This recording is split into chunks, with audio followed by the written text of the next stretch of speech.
bill will carry forward the same spirit of Nyaya in its drafting as well.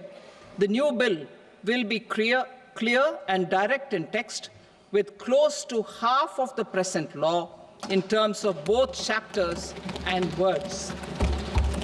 It will be simple to understand for taxpayers and tax administrators, leading to tax certainty and reduced litigation. Reforms, however, are not a destination. They are means to achieve good governance for our people and economy. Providing good governance primarily involves being responsive. The Tirukural captures this in verse 542, which reads, "Vaanokki vaazhum ulagallam, mannavan kol nokki vaazhum kudi," meaning, just as the living beings live expecting rains, citizens live expecting good governance. Our government is committed to keeping an ear to the ground and a finger on the pulse and responding while balancing our national building efforts.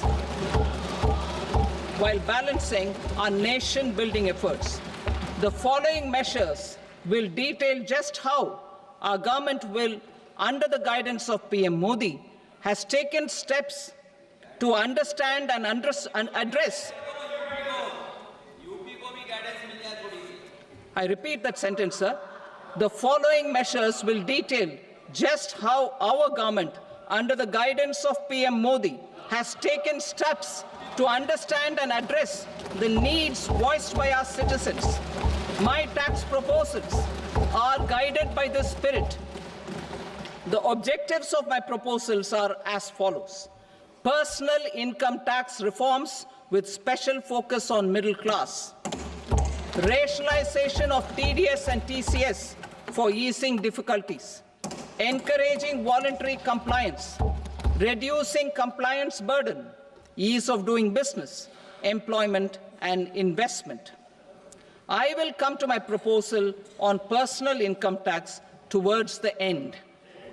TDS and TCS, rationalization for easing difficulties. I propose to rationalize tax deduction at source, TDS, by reducing the number of rates and thresholds above which TDS is deducted.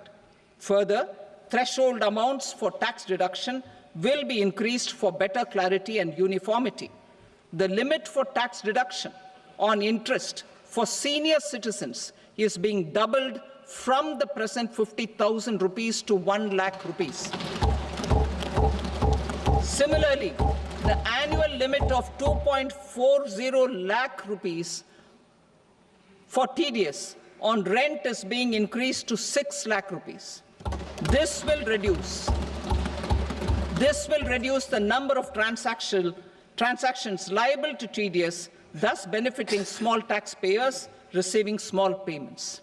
The threshold to collect tax at source, the TCS, on remittances under RBI's liberalized remittance scheme, the LRS, is proposed to be increased from 7 lakh to 10 lakhs.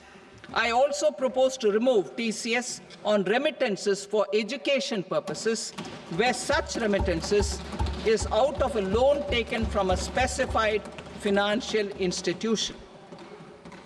Both TDS and TCS are being applied on any transaction related to sale of goods. To prevent such compliance difficulties, I propose to omit the TCS. I also propose that the provisions of the higher TDS deduction will now apply only in non-PAN cases.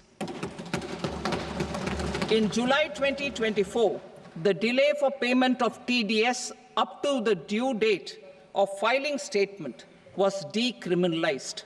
I propose to provide the same relaxation to TCS provisions as well. The government under the leadership of Prime Minister Modi believes in Sabka Saath, Sabka Vikas, Sabka Vishwas and Sabka Prayas. In line with this, we brought in updated return facility in 2022 for voluntary compliance by taxpayers who had omitted to report their correct income. Our trust in taxpayers was proved right. nearly 90 lakh taxpayers voluntarily updated their incomes by paying additional tax. Taking this trust further, I now propose to extend the time limit to file updated returns for any assessment year from the current limit of 2 years to 4 years. I propose to reduce the compliance burden for small charitable trusts and institutions by increasing their period of registration from 5 years to 10 years. It is also proposed that disproportionate consequences do not arise for minor defaults, such as incomplete applications filed by charitable entities. Presently, taxpayers can claim the annual value of self-occupied properties as nil only on the fulfillment of certain conditions. Considering the difficulties faced by taxpayers, it is proposed to allow the benefit of 2 such self-occupied properties without any condition. To streamline the process of transfer pricing and to provide an alternative to yearly examination, I propose to introduce a scheme for determining arm's-length price of international transaction for a block period of 3 years. This will be in line with global best practices. With a view to reduce litigation and provide certainty in international taxation, the scope of safe harbor rules is being expanded. A number of senior and very senior citizens have very old national savings schemes accounts. As interest is no longer payable on such accounts, I propose to exempt withdrawals made from NSS by individuals on or after 29th August 2024. I am also proposing to allow similar treatment to NPS Vatsalya accounts as is available to normal NPS accounts subject to overall limits. In my speech in July 2024, I had promised that all processes, including giving effect to appellate orders, shall be digitalized and made paperless over the next 2 years. So I'm happy to announce that digitalization is being made operational now. In July 2024, we brought in the Vivad Se Vishwas scheme to resolve income tax disputes pending in appeal. The scheme has received a great response, with nearly 33,000 taxpayers having availed of the scheme to settle their disputes. I have a few proposals to promote investment and employment. It is proposed to provide a presumptive taxation regime for non-residents who provide services to a resident company that is establishing or operating an electronics manufacturing facility. I further propose to introduce a safe harbor for tax certainty for non-residents who store components for supply to specified electronics manufacturing units. Presently, the tonnage tax scheme is available only to sea-going ships. The benefits of existing tonnage tax scheme are proposed to be extended to inland vessels registered under the Indian Vessels Act 2021 to promote inland water transport in the country. Extension for incorporation of startups. We continue to support the Indian startup ecosystem. I propose to extend the period of incorporation by 5 years to allow the benefit available to startups which are incorporated before 1/4/2030. In order to attract and promote additional activities in the IFSC, I am inter alia proposing specific benefits to ship leasing units, insurance offices, and treasury centers of global companies which are set up in IFSC. Further, to claim benefits, the cut-off date for commencement in IFSC has also been extended by 5 years to 31/3/2030. Category 1 and Category 2 AIFs are undertaking investments in infrastructure and other such sectors. I propose to provide certainty of taxation to these entities on the gains from securities, to promote funding from sovereign wealth funds and pension funds to the infrastructure sector. I propose to extend the date of making an investment by 5 more years up to 31st March 2030.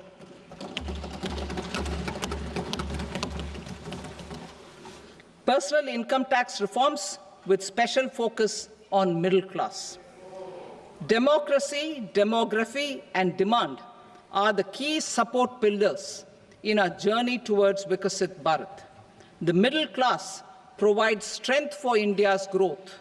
This government, under the leadership of Prime Minister Modi, has always believed in the admirable energy and ability of the middle class in nation building. In recognition of their contribution,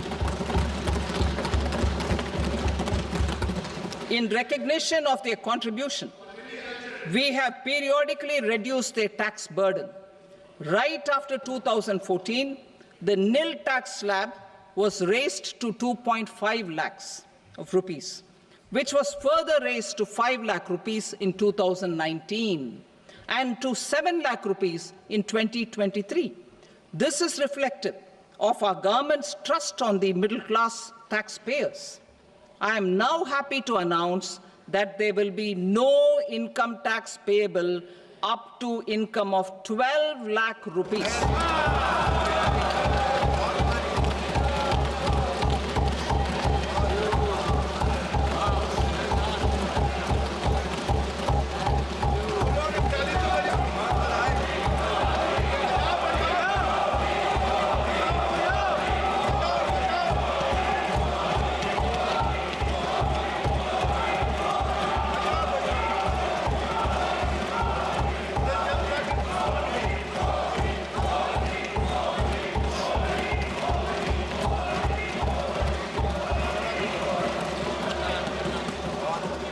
So, average income of 1 lakh per month, other than the special rate income such as capital gains, under the new regime.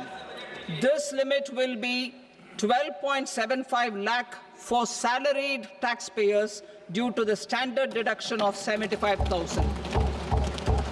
Slabs and rates are being changed across the board to benefit all taxpayers.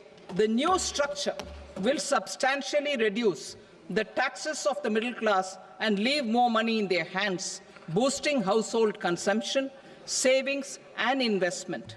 In the new tax regime, I propose to revise tax rate structures as follows: 0 to 4 lakh rupees nil, 4.8 lakh rupees to 4 to 8 lakh rupees 5%, 8 to 12 lakh rupees 10%, 12 to 16 lakh rupees 15%, 16 to 20 lakh rupees 20%, 20 to 24 lakh rupees 25%, and above 24 lakh rupees 30%.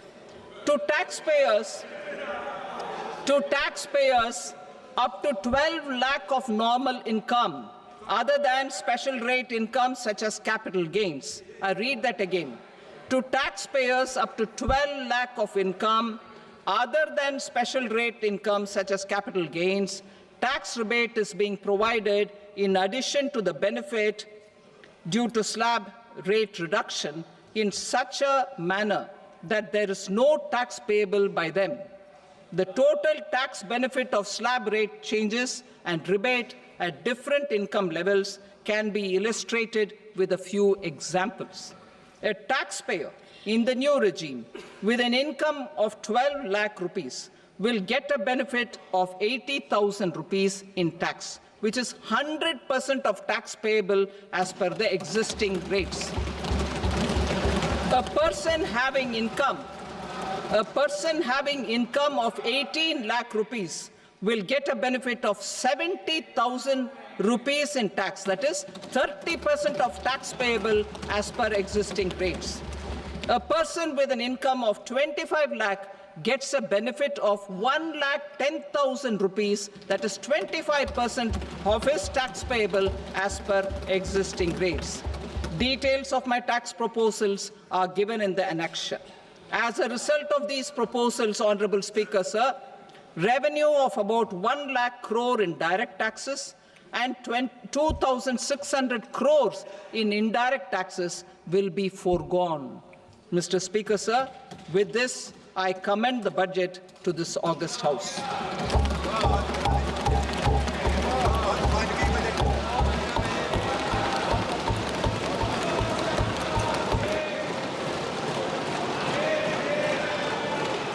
Item number 2, Srimati Nirmala Sitharaman. Sir, with your permission, I rise to lay on the table the following statements under Section 3(1) of the Fiscal Responsibility and Budget Management Act 2003. Medium-term fiscal policy cum fiscal policy strategy statement and macroeconomic framework statement. Item number 3, Srimati Nirmala Sitharaman. Sir, with your permission, I rise to move for leave to introduce the Finance Bill 2025. प्रश्न ये है कि विधेयक को पुनर्स्थापित करने की अनुमति प्रदान की जाए। जो सदस्य इसके पक्ष में हाँ कहें, जो सदस्य विरोध में ना कहें। मेरे विचार में निर्णय हाँ वालों के पक्ष में हुआ, हाँ वालों के पक्ष में अनुमति प्रदान की जाती है। माननीय मंत्री जी अब विधेयक को पुनर्स्थापित करें। Sir, I introduce the bill. Thank you. सभा की कार्रवाई सोमवार दिनांक 3 फरवरी 2025 को प्राप्त 11 बजे तक के लिए स्थगित की जाती है।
With National Book Trust India as the implementing agency is not an exhibition of books but a conflation of minds and ideas. It is a testament to India's unwavering commitment to learning, literacy, and intellectual growth. This year, we are especially delighted to welcome the Russian Federation as the focus country, marking yet another milestone in the long-standing literary and cultural ties between the two nations. Our shared literary heritage spans centuries, with translations and exchanges enriching both nations' literary landscapes. The works of Russian literary giants like Tolstoy, Dostoevsky, and Pushkin have left and influenced Indian readers, with Indian literature has found a warm reception among Russian audiences. This literary camaraderie is a testament to the power of storytelling in bridging cultures and fostering mutual understanding. Nothing exemplifies it more than Tolstoy's influence on Mahatma Gandhi. His book, The Kingdom of God is Within You, shaped Gandhi's worldview, and he named his Johannesburg ashram after him. For over 5 decades, the World Book Fair has been a beacon of literary diversity, bringing together languages, cultures, and stories from around the globe, and this time under the auspicious canopy of the Bharat Mandapam. India's success as a mature democracy is deeply intertwined with its educational achievements. With over more than 1.5 million schools and colleges, more than 300 million students, and a teaching community which exceeds 10 million, our nation stands as a beacon of knowledge. Our steadily rising literacy rate and the increasing enrollment numbers underscore the profound impact of education on our intellectual and publishing ecosystem. Beyond education, the culture of reading is at the heartbeat of thriving democracy. India's 46,000 public libraries and more than 1.5 million libraries in our educational institutions have cultivated a formidable readership of all of us. Books empower minds, shapes perspective, and foster critical thinking, an essential ingredient for a democratic society. The Honorable Prime Minister Shri Narendra Modi ji said at the Kalamanov Festival, our forefathers insisted that one day one should study the scriptures, texts, and books again and again so that knowledge remains effective and useful. When information is in our mind, the brain processes the information and creates new dimension. Books become our best friends in this, unquote.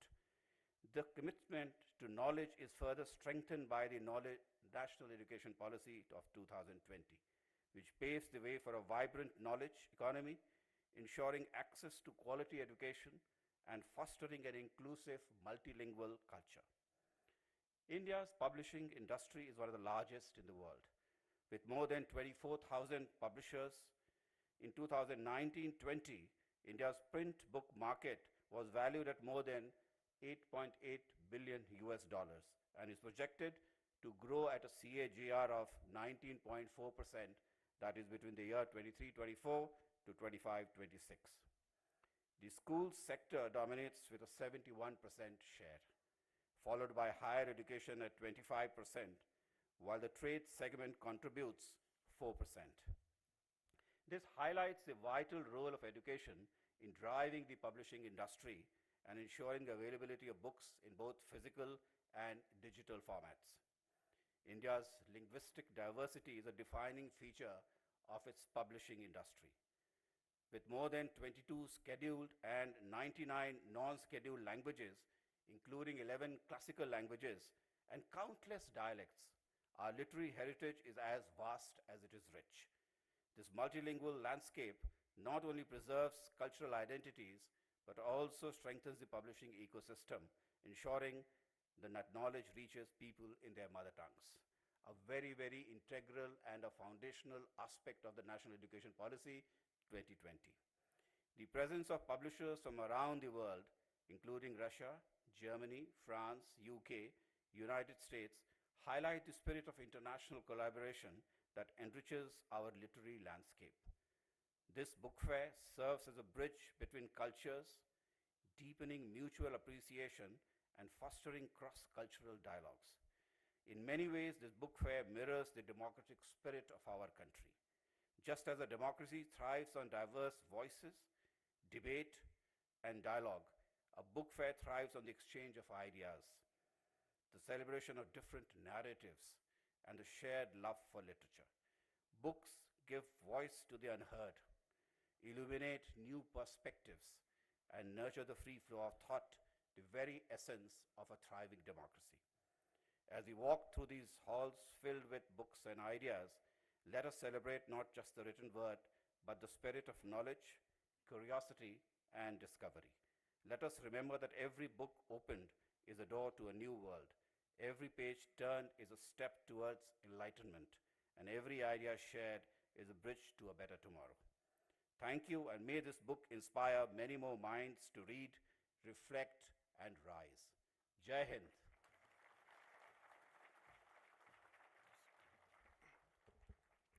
Thank you so much, sir.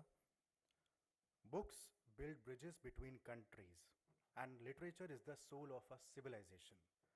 As we celebrate the power of words, we also honor the deep-rooted cultural and literary ties between India and Russia. Two nations bound by history, knowledge, and mutual respect. It is our privilege to have with us His Excellency, the Ambassador of Russia, Denis Alipov, representing this year's focus country at the New Delhi World Book Fair 2025. Sir, I invite you to share your thoughts with us on this special occasion.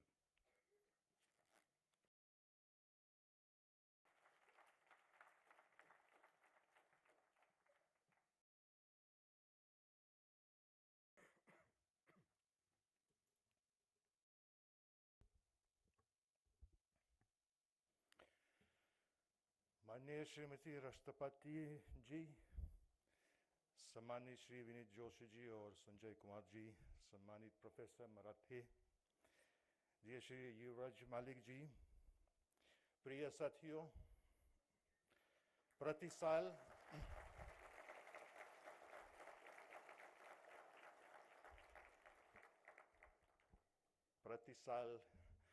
नई दिल्ली विश्व पुस्तक मेला अंतर्राष्ट्रीय मानवीय सहयोग को एक नए स्तर पर ले जाने के लिए बहुत सारे मौके प्रदान करता है। भारत विश्व बंधु के रूप में हमेशा सच्चाई, आध्यात्मिकता, रचनात्मकता, मानवतावाद, विचारशीलता और कल्पना के आधार पर जीवंत और विविध